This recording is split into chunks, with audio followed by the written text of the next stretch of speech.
let's talk about one of the most important, yet most overlooked, pieces of safety equipment on your car. And no, it's not the airbags, it's not even the brakes. I'm talking about the humble windshield wiper. No, seriously, think about it for a second. You probably only pay attention to them when they're not doing their job. When they start streaking or making that awful squeaking noise in the middle of a downpour. But these simple devices are always on standby, ready to jump into action the second you need them. I think this description just nails it. They really are these silent companions. They operate with a precision that looks almost effortless, but there's some genuinely fascinating engineering going on behind the scenes to turn that simple motion into a life-saving function.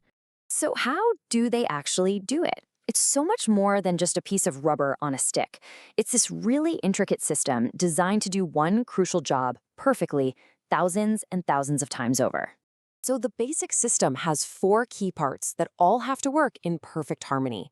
It all starts with a little electric motor tucked away under the hood, and that's the powerhouse. That power then gets transferred through something called the wiper linkage, and this is the really clever bit.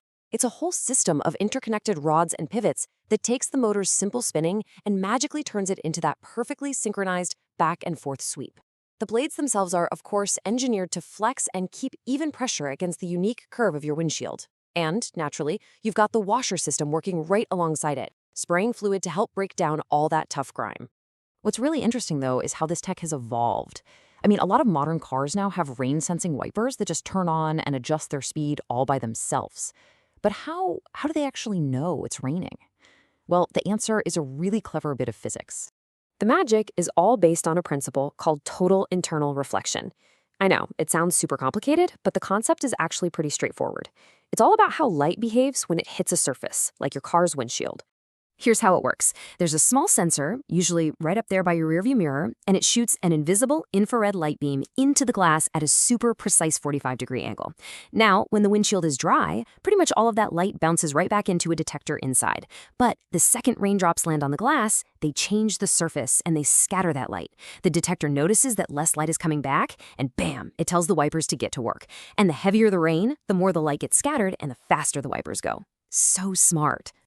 So that's the cool tech side of things, but no matter how smart the system is, the blades themselves are what we call a wear and tear item. So now, let's get into how you can tell when it's finally time for a replacement. Your car will give you some very, very clear signals. If you're seeing streaks or little patches of water left behind, that's a classic sign the edge is worn out. That super annoying squeaking or chattering sound, that means the rubber has gotten hard and it's not gliding smoothly anymore. Smearing is another big one. That's where the blade just kind of pushes a haze of water around instead of clearing it. And of course, the obvious ones. If you can actually see cracks, or the rubber is peeling away, or parts of the blade aren't even touching the glass, yeah, it's definitely time. So here's the bottom line. You really shouldn't wait for these signs to become a serious safety problem. Most experts recommend you replace your wiper blades every 6 to 12 months. And hey, if you live in a place with scorching sun that just bakes the rubber, or you get tons of ice and snow, you're probably going to be closer to that 6-month mark. Okay, so you've decided it's time for a change. But then you get to the auto parts store, and you're faced with an entire wall of options.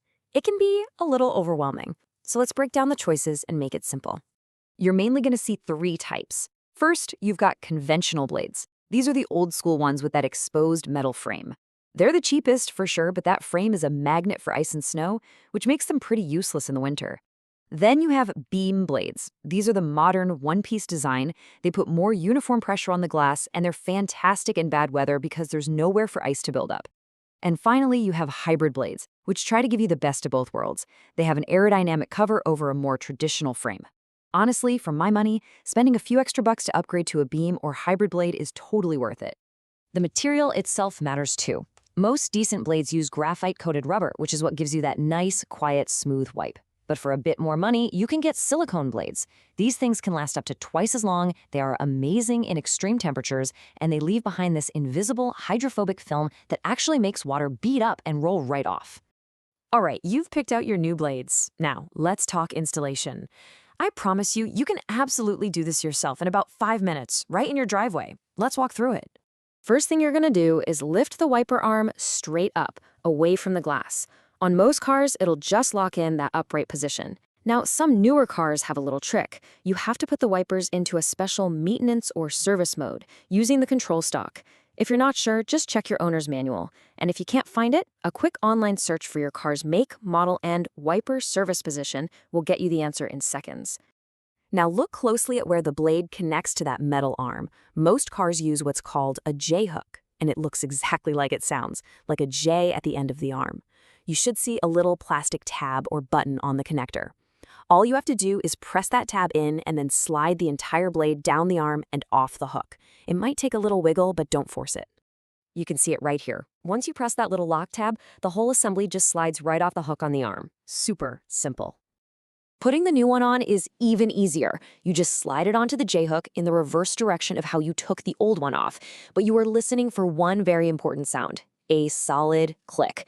Do not skip this step. That click is your proof that the blade is locked on and isn't going to go flying off in the middle of a storm. Once you hear it, you can gently lower the arm back down to the windshield. Okay, but before we finish, I have one extremely important warning. This is not something you want to take lightly. That metal wiper arm is under a lot of spring tension.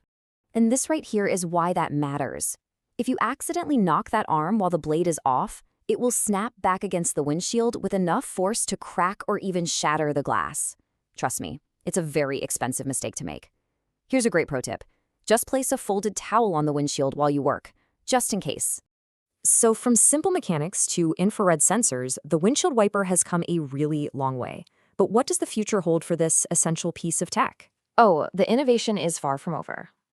Engineers are working on some pretty wild ideas. There are things called compliant mechanisms, flexible, single-piece designs that have fewer parts to reduce noise and wear. And some companies are even playing with blade-free systems that would use lasers to literally vaporize water or use ultrasonic vibrations to shake it right off the glass. It just goes to show you that even the most everyday objects have a fascinating story. So the next time you're driving in the rain, take a second to appreciate that unsung hero on your windshield. And maybe ask yourself, what other everyday objects are we taking for granted?